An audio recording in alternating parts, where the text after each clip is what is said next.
Hello and welcome to Timeless with Julie Hartman Live. It is Wednesday. I was almost going to say Tuesday. It is Wednesday, November 6th, 2024. I'm Julie Hartman, and I always say that it's great as always to be with you, but it is especially great today to be with you after what we saw last night. I ended yesterday's show by saying, perhaps when I see you tomorrow, we will be in a different America. And I have to tell you that I was a little bit skeptical even of my own claim. I thought, well, maybe not. Maybe we won't really know the outcome tomorrow. I, like many of you, was expecting this to kind of drag on in a similar way that it did in 2020. But holy moly, people! I would put this on right now, but I can't. I don't want to mess up my hair, of course. Priority number one. But mainly it's the earpiece, why I won't put this on. But my gosh, let me tell you, I have done shows on my support for Donald Trump. I am particularly proud of one that we did a few months ago with the Venn diagram. If we had the appropriate soundbite, it would be great to play here of Kamala saying how much she loves Venn diagrams. And I talked about how this election in 2024 was really not so much about left versus right, or Democrat versus Republican, liberal versus conservative. It was about civilizational values versus non-civilizational values. It was about common sense versus non-common sense. And it really was just about American versus un-American values. What are we voting for here? Are we voting for open borders? Are we voting for closed borders and for law enforcement? Are we voting for free speech? Are we voting against free speech and restrictions on free speech? Are we voting to keep integrity alive and well in women's sports? Are we voting to allow trans individuals to compete in women's sports? It really just wasn't about Republican Party, conservative, ethos. It was just can we please get us back to a normal place? But let me tell you, over the past few months, as I've been telling you why I was going to vote for Donald Trump, if you could have come to me and said, what does your dream election night on Tuesday, November 5th look like? I don't think that I would have said something like what we saw last night. I don't even think I would have contemplated that it was possible. The best that I could have hoped for was 70% of what actually happened. I mean, the fact that Donald Trump won is obviously incredible. The fact that he won the popular vote is also something majorly worth celebrating. A lot of people, including many Republicans, didn't think that he would get the popular vote. He won 72 million to Kamala Harris's 67 million. So he won. He won the popular vote. He won every single swing state. We don't know about Nevada and Arizona right now, but my gosh, Wisconsin, Michigan, Pennsylvania. He won Pennsylvania. That's, I think, in the night when I knew that we were on a good track. We also won in one night, which I think is a great source of relief to everyone. As I said earlier, I didn't even think it would all be over in one night. And then, as the cherries on top, we got the House and we got the Senate. Can I just smile for the next 5 minutes? I don't even need to say anything. I'm so happy. This is such a vindication. And I want to say to those of you who have been on the Trump train since 2016, you have been smeared, you've been vilified. Some of you have maybe lost your jobs. Certainly many of you have lost friendships or relationships with family members. You have been called all sorts of names. Today is your day of vindication. And it is a really great time to join this movement. It's so diverse. That's something that the MAGA movement does not get enough credit for. What we saw last night was record numbers of Black people voting for Donald Trump, record numbers of Latinos voting for Trump, record numbers of women, of non-college educated individuals. This is a diverse coalition. Look even at the superstars of the MAGA movement. We have Donald Trump and J.D. Vance, but we have Vivek Ramaswamy. We have RFK Jr. We have Tulsi Gabbard. We have Elon Musk. That's incredible. We have women. We have minorities. We have former Democrats. We have people who were once never Trumpers. I mean, we're this country that has a monomania with diversity. Does the MAGA movement get any kind of credit for that kind of diversity that it has compelled? It is a great day, and I want to play for you. Let's go to clip 6. Donald Trump last night, I don't know about you, I was up very late watching the whole thing, said something that I think epitomizes what he was running for and what hopefully we're about to see. He said, this is going to be the golden age of the United States of America. Clip 6. Thank the American people for the extraordinary honor of being elected your 47th president and your 45th president.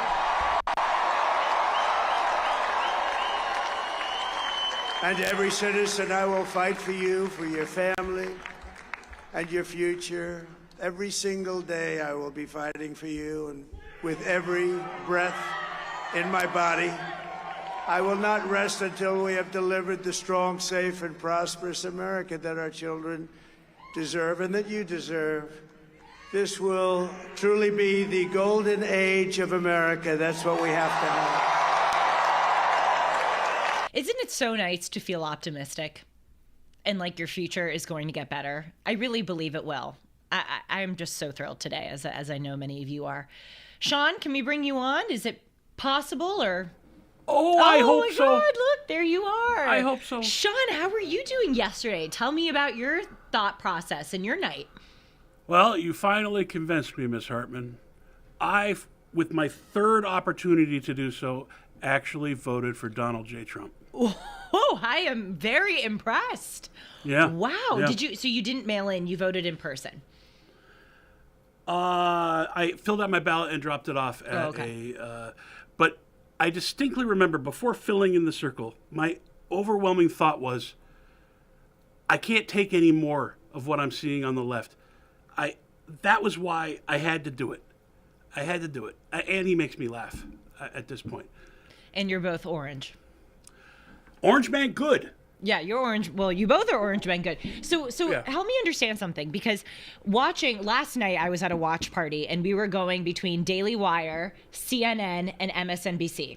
And in the middle of the night, when it was looking very much like Trump was going to win, the people on MSNBC, I'm going to tell you a few more things that I heard them say, and we'll play some clips as well. But one of them said this, and The View said it this morning, that this is not about policy. And it's more a cultural backlash. When you that's what they always say. Of course. I mean, But I think this is about policy. I think that you saw a backlash against the cultural backlash people. That's what you saw. I think I was working live the whole night. It's been a long 24 hours. But before it all happened, I thought Trump could win. I thought it was going to be messy. With past experience, I thought it was going to drag out. We might not know for days. And as the night went on, it seemed pretty obvious that America has spoken. And you can't just point the finger at Donald Trump and say he's racist, he's homophobic, he's all this, because now you're pointing at 50% of the country and saying the same thing. So there are some lessons to be learned here. And I think a decent liberal will recognize that. Well, true. No, it's absolutely true. But when you were filling out your ballot and you said, I can't take this anymore from the left, were you thinking primarily policy-wise? Were you thinking culturally, or both? Okay, I always think about policy. I always think about the debt first and foremost, no matter who's in office, and about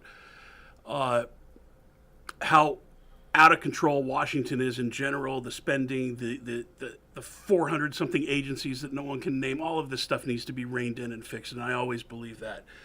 But for me, it was 70 days of complete lying and twisting and all the... like they take one little soundbite and they extrapolate it into this giant narrative against Trump, and it was just too much. Yeah. I think people have had enough. And I think it was more an indictment of the legacy media than it was of Kamala Harris or anyone who was up on that side. We've had enough. And there's enough internet and social media and everything out there that people don't have to put up with it anymore. You don't have to be force-fed this garbage. One of the things that I think was decisive in this election that's receiving some credit, but perhaps not as much as it should, is Elon buying Twitter. 4 years ago, I remember when I started this job 4 years ago. I was in college. I was a sophomore in college. But but when I graduated and I started this show right at the end of 2022, I remember one of the first things that I reported on or talked about was the Twitter files, how the FBI was colluding with Twitter, and Barry Weiss and Matt Taibbi and Michael Schellenberger were uncovering this. They colluded with Twitter to suppress conservative content, to suppress anti-vaccine content, and the FBI wired $3.4 million to Twitter. Remember when Donald Trump was taken off of Twitter? That was just 4 years ago. Thank God Elon Musk bought Twitter. Can you imagine that Kamala might have won? Seriously, if Elon Musk had not bought Twitter, because you could go on Twitter and see that the mainstream media was lying to you. You weren't just getting this one narrative on your cable news channels. It was really heroic what he did. Yeah. So I think what it came down to me was I was less afraid of the prospects of Donald Trump getting into office and becoming a dictator than I was of what 4 more years of this left regime has brought us. Yes. And you mentioned, Sean, that they've been lying to us for 70 days. And that is absolutely true. One thing that I think the American people have seen, and as they showed us last night, is that lying is a form of contempt. BSing is a form of contempt. It's essentially saying to the person, I don't respect you enough to tell you the truth. I don't think you're smart enough to know that I'm lying. I mean, when Kamala Harris got up and literally for the 80th time said the bloodbath lie or the Charlottesville lie, I think that was case in point to the American people, that they don't care. They don't care about truth. They don't care. They have contempt for you. They will tell you a lie so many times if it means that it gets them elected. And it's fascinating to me, like from a psychoanalytic point of view. Did they think they were succeeding? Did they think that people believed it? Sean's nodding. Well, look, they've been lying to us for a lot longer than 70 days. My thought was, I'm actually glad Joe Biden was elected after what happened last night, because to me, him getting in, it was screwy when everybody dropped out of the primaries and he became the nominee, and then it was screwy how he got elected, and then all the BLM riots and COVID, and it's all, and can we trust the election and all this stuff? It just seems so crazy, and Joe Biden just constantly lying, and half the country going, that's our guy. Donald Trump's evil. Okay, he's not the greatest guy on the planet, but you know what? He's the right guy for right now. And no matter who we had up there, I think the veneer has fallen away from the left. That Totally. They've been lying. They've been in office for, 12 of the last 16 years? And what has it gotten us? And it's just, it's always pointing the finger, never any solid policies or change. Yeah. And I think what we saw last night was majority of America has seen through that, and they're tired of it. And there needs to be some serious adjustment on the left. They need to get back to their grassroots, as it were, of abortion and workers' rights. And they've lost a lot of people because they've been going down this woke trail that nobody really wants. Well, that is the question. That is the question. Will the Democrats, given how decisive their defeat was last night, again, not just in the presidential election, but with the Senate, with the House of Representatives, with the popular vote, which I know is part of the presidential election, but given how decisive their defeat was last night, are they capable of having a hard look in the mirror and course correcting? I hope so.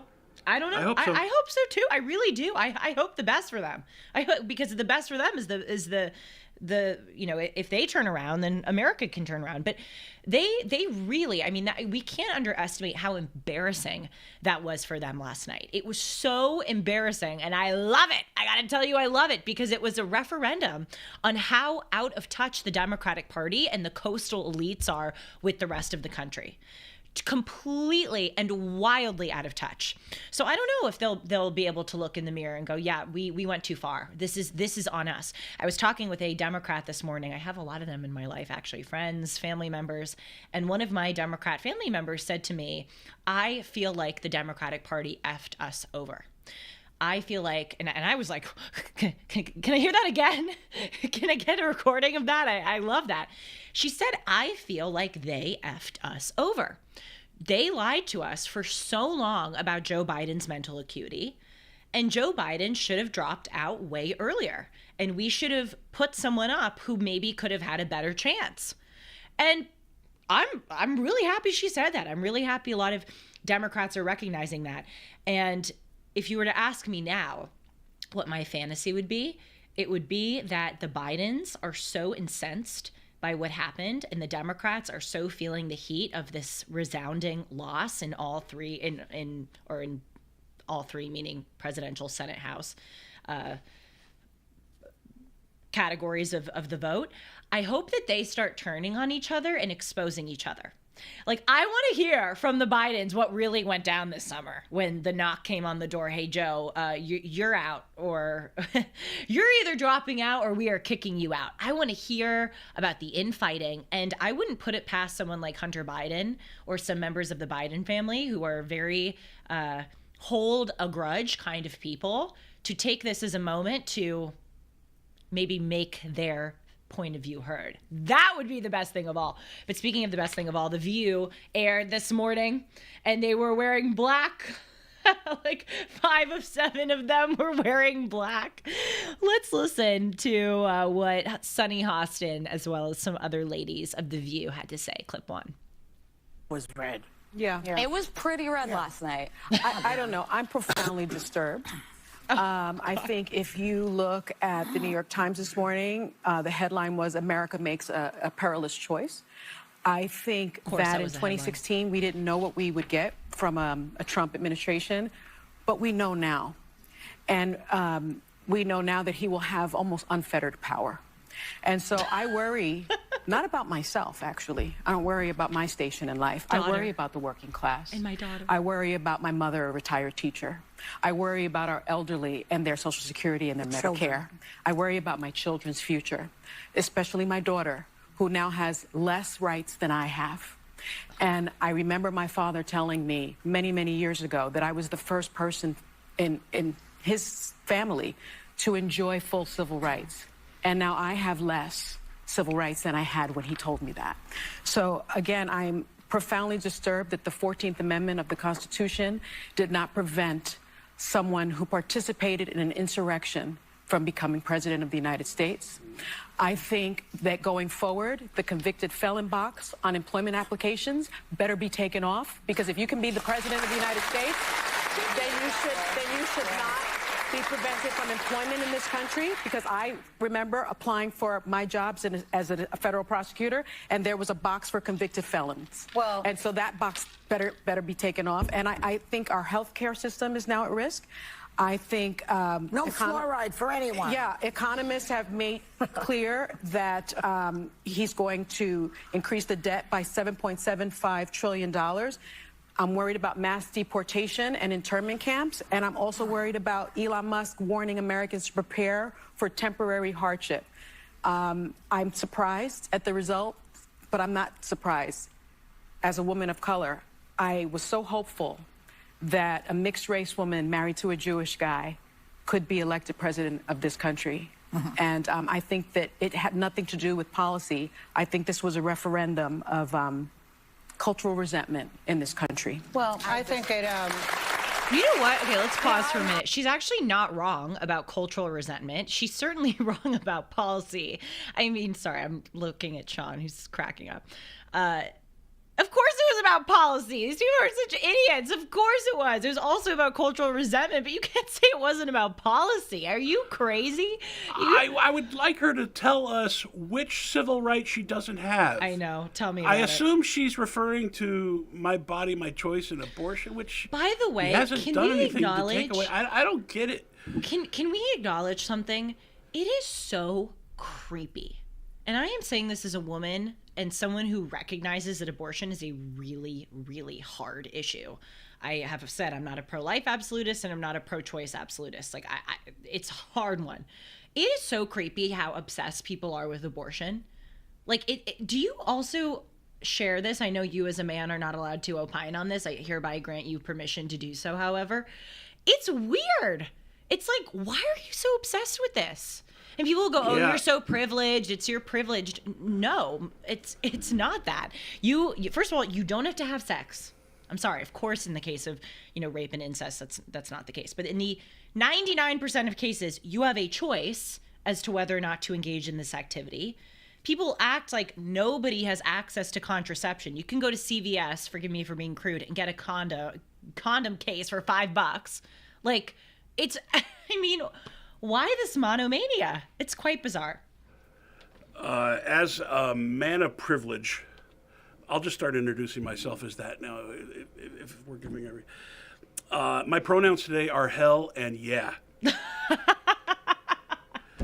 Mine too. I don't know. I think abortion was the one issue where you could actually draw a line, and I can understand someone being so afraid. She's so worried. What's her face? Hostin was so worried. Well, that's the problem. Your party's worried about everything all the time. Worried. Well, People why are they tired so of that. obsessed with this abortion thing? Because that seemed to be the one issue where there was a clear difference, right? It was painted as though Donald Trump, if at the very least, will appoint conservative judges who will uphold the Roe versus Wade unflipping, and that has really upset the left. They've twisted it into Donald Trump wants to monitor your pregnancy and tell you when you can and can't, and how you can. He's going to ban abortion nationwide and all this stuff, which wasn't true. All he did was give it back to the states, which is probably the way it should have been the whole time. So I agree with what you said about it, and as a man of privilege, I'm going to now shut my mouth because it's none of my business. But you notice there with Sunny Hostin that, first of all, there appears to be no self-reflection of, okay, what did we as the Democratic Party do wrong here? What did we miss? I think there's a little more of that, perhaps. So we'll look at some more clips. Yes, Sean? Oh, it's even worse than that. She makes a living. She is paid to flap her gums and share her opinion in the greatest country on God's green earth, and she feels oppressed. I know. And you know what? Another thing, like, they, however obsessed they are with abortion, they are more obsessed with race. They are obsessed with race. When will they realize that 99% of Americans don't give a bleep about race? They are the only ones who give a bleep about race. No one cares about race. And that is a beauty in this country. These individuals make me so angry sometimes because they fire up this race stuff. The beauty of America is e pluribus unum, that we elect people meritocratically, that we elect a black president because we judged him to be the best choice at the time, and then we elect a white president because we judge him to be the best choice at the time. Let it go. This is the lesson. This is the lesson a decent liberal has to understand and has to carry with them moving forward. The race politics, the misogyny, all that catering for votes, the shipping of illegals into blue states to skew the number. This has to stop. You have to win votes based on your policies, which are better than the other guys. Well said. Well said. Let's look at them talking about race. Of course, they have to, on these networks, they have to go, oh my God, why did Trump win? Why did Trump win? It has to do with race. Of course, it has to do with race. The View said it. Let's look at clip 5, MSNBC. I just say, Rev, really quickly, too. Democrats need to be mature, and they need to be honest. And they need to say, yes, there's misogyny. But it's not just misogyny from white men. Mm-hmm. It's misogyny from Hispanic men. Right. It's misogyny from black men, things we've all been talking about, who do not want a woman leading them. Might be race issues with Hispanics. They don't want a black woman as president of the United States. The Democratic Party, I've always found, when you're sitting around talking, they love to just sort of balkanize everybody into these separate groups and say, oh, white people don't like women and black people. No, it is time for the Democrats to say, okay, and you and I have talked about this before, a lot of Hispanic voters have problems with black candidates.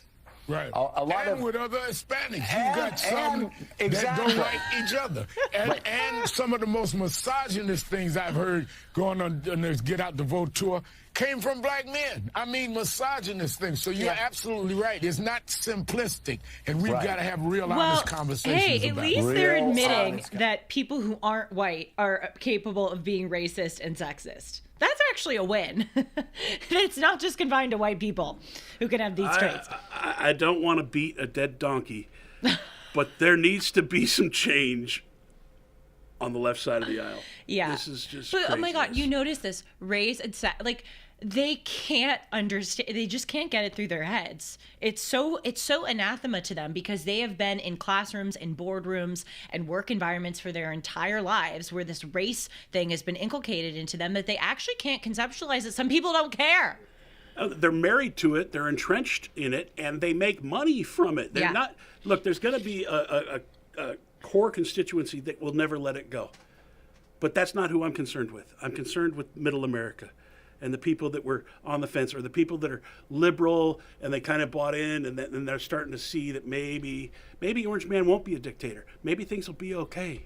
Speaking of rural America, let's listen to what Sonny Hostin had to say about rural America in video 3. So why do you think that uneducated white women voted against their reproductive health freedoms, and why do you think Latino men voted in favor of someone that's going to says he's going to deport the majority of his community? White women like being called uneducated white women. I think the economy matters, national security matters. But when you put people in these boxes, I think that's a takeaway from this race. Why do these hick, uneducated, rural, women-hating white women vote for the Orange Man? Why do they vote against their reproductive freedoms? Well, honey, just in the same way that a lot of people, most people, don't give a bleep about race, a lot of people are not voting on this reproductive boogeyman. They're just not. They're voting on the economy. They're voting on foreign policy. They're voting on the ability to drill. They're voting on the state of their public schools. They're voting on the border. Like, there are probably about 5 to 10 issues that most uneducated white women, to call them that, and which is not the right term, there are non-college educated white women. Most non-college educated white women are very educated white women. They're just not college educated white women. They don't care. They have like so many other issues that they're going to prioritize before this reproductive boogeyman. It's fascinating to see the mental blocks. They can't get past race, they can't get past gender, and they can't get past abortion. Meanwhile, on our side, like, I can tell you those 3 things do not play any role in my thought process.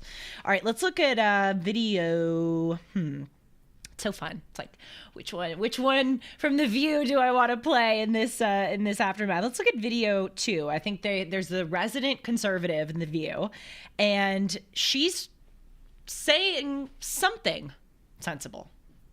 It is a moment to listen to the voters. And this, I have to say, I've always thought he could win. I thought in the final stretch she might eke it out. I didn't expect it to be this resounding, and I think there are some lessons from it.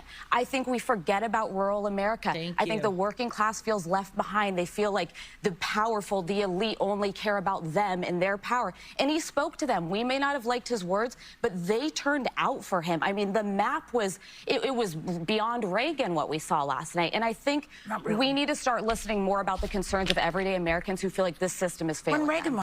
Thank you. Thank you. That is what it is. She just said in 3 sentences why Trump won. There was a point last night on CNN's broadcast, I don't think we have the clip, where they go to the map and it's Tapper and King. Yeah. And King's like, let me show you the places where Kamala is outperforming Biden from 4 years ago. And there was nothing on the map. And Tapper goes, nothing? That is hilarious. Yeah. Well, speaking of comparisons of Trump and Biden, not Harris and Biden, but Trump and Biden. Okay, so Trump won Pennsylvania. Trump won Michigan. Trump won Wisconsin. It's looking like Trump's going to win Nevada. And it's looking like Trump's going to win Arizona. Pretty impressive. Let's compare that to 2020. Trump lost Pennsylvania. He lost Michigan. He lost Wisconsin. He lost Nevada. And he lost Arizona. So those 5 states flipped in the 2024 election, and hugely flipped. And by the way, even if you look at some blue states like New York, the gap really narrowed from 2020 to 2024. Of course, these states still went blue, but now there are a lot of people in the state of New York who are voting for Donald Trump. There were a lot of people in California who voted for Donald Trump. But seeing those swing states flip was absolutely incredible. You mentioned, Sean, a funny moment on CNN. I so wish I had this video of MSNBC. I actually trolled the internet for it. If anybody can find it, I will be forever grateful to you. It was, we actually can know what time it was because the person referenced the time in this comment. But we were watching MSNBC, and, you know, the votes are coming in. It was clear that Trump was going to win the presidency. And the MSNBC people are, you know, trying to fill the time. And one of them goes, well, it's 8:25 a.m. in Kyiv right now. And I know a lot of people in Kyiv are very worried for what's going to come next. And all of us at the watch party just looked at each other like, who gives a rip what time it is in Kyiv? Forgive me. Like, and it's just so funny that they have to make it like, all these bigot Trumpers, they hate Ukraine. It can't be what we want, right? It has to be what we hate. We have to hate somebody. We have to hate women or black people or foreigners, right? They have to go to one of those things. So they go, you know, when they're seeing record numbers of Latinos and women and black people voting for Trump, they can't so much go to the race and gender stuff. So they have to go, oh, we hate sending money to those people in Ukraine because we hate Ukrainians. But it was so funny. It's 8:25 a.m. in Kyiv right now. Thank you. Yes. Prager this morning summed it up in one word. He said, if I could sum it up in one word, that word is relief. Factor. No, I think it's very isolating. If you were going to vote for Trump, you kept it to yourself.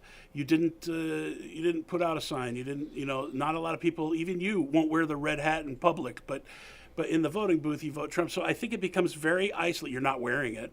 Well, my hair. Yeah.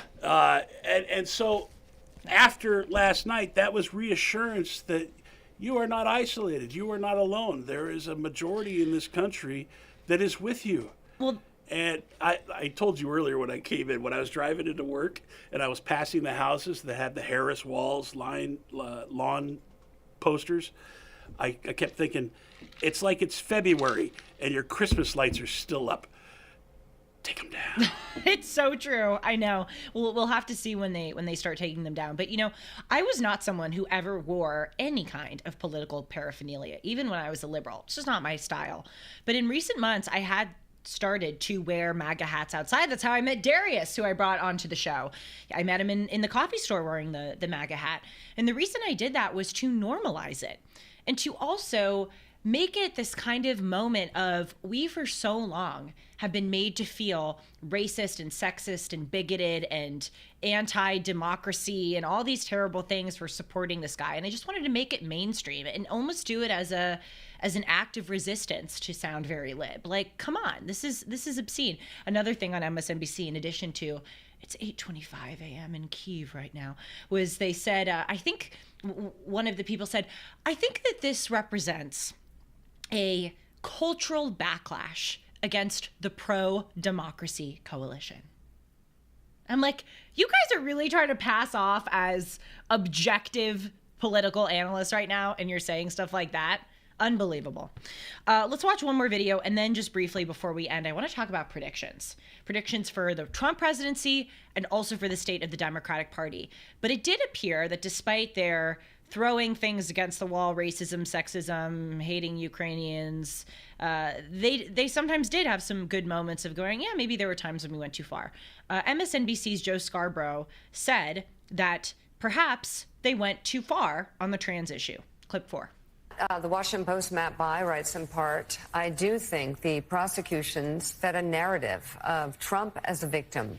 I also think Democrats dug themselves into a hole on cultural issues and identity politics. Trump's vicious transgender ad in the closing weeks, she's for they, them, he's for you, was probably the most effective of the cycle.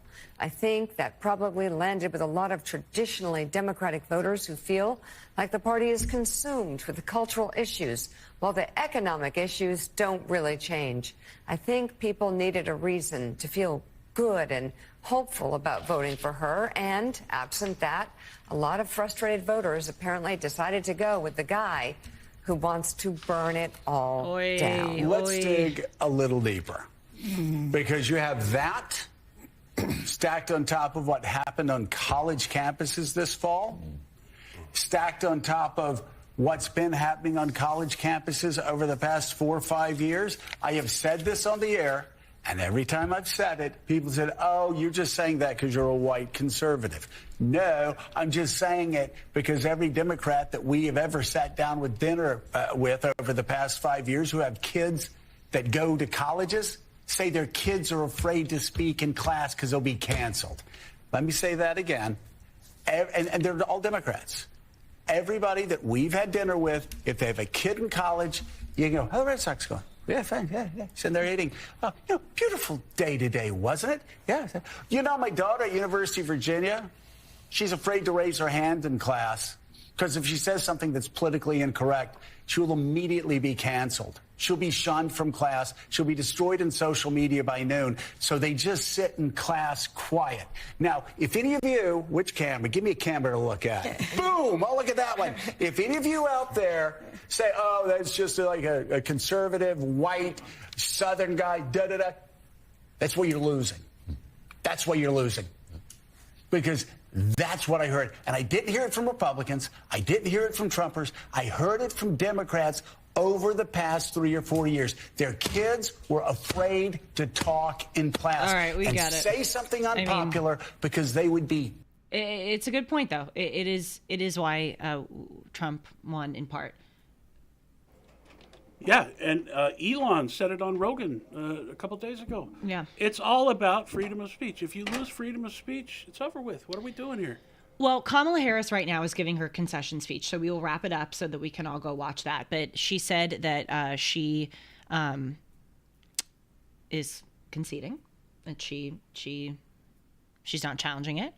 And she said, quote, my allegiance to all three, that is our conscience, our God, and our country, is why I'm here today to say, while I concede this election, I do not concede the fight that fueled this campaign.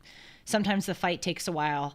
That doesn't mean we won't win. Don't despair. This is not a time to throw up our hands. This is a time to roll up our sleeves. I came from a middle class. No, I'm kidding. She didn't say that.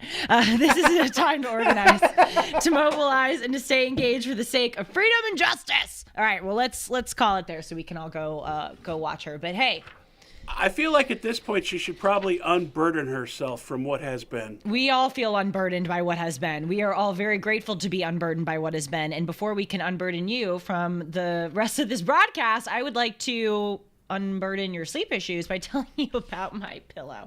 I think that's a 1 out of 10 transition, but hey, we won the presidency last night. For the first time ever, you can get a standard classic My Pillow for wholesale prices. That's only $14.88, but it gets better for a limited time. They're offering their entire classic collection at wholesale prices. Get queen size My Pillows for just $18.88. Upgrade to a king for only $1 more. Get the body pillows for $29.88 and multi-use My Pillows for only $9.88. Go to mypillow.com, use the promo code Hartman, or call 1-800-566-6745 to take advantage of wholesale pricing. And for the first time ever, get free shipping on orders over $75. They've never been offered this low before. There are limited quantities at this price. The limit is actually 10, and once they're gone, they're gone. Like Kamala Harris. So go to mypillow.com or call 1-800-566-6745 and use the promo code Hartman to get the standard My Pillow for only $14.88. Been great to be with all of you. We'll see you soon. Take care. You know, Julie, before we go, people should go back and watch yesterday's episode. That guy, Joaquin, was fantastic, and everyone who likes you should watch that. Met him in person. He's a fantastic guy. And there's only one proper way to end this show. In Springfield, they're eating the dogs, they're eating the cats. Eat the cat, eat the cat. They're eating the dogs, they're eating the cats. Eat the cat, eat the cat. Well, they're not going to do it anymore. They're eating the dogs, eat the cat. Eat the cat, eat the cat, eat the cat. Seeing red, so don't push me. Ain't Donald Trump trying to grab a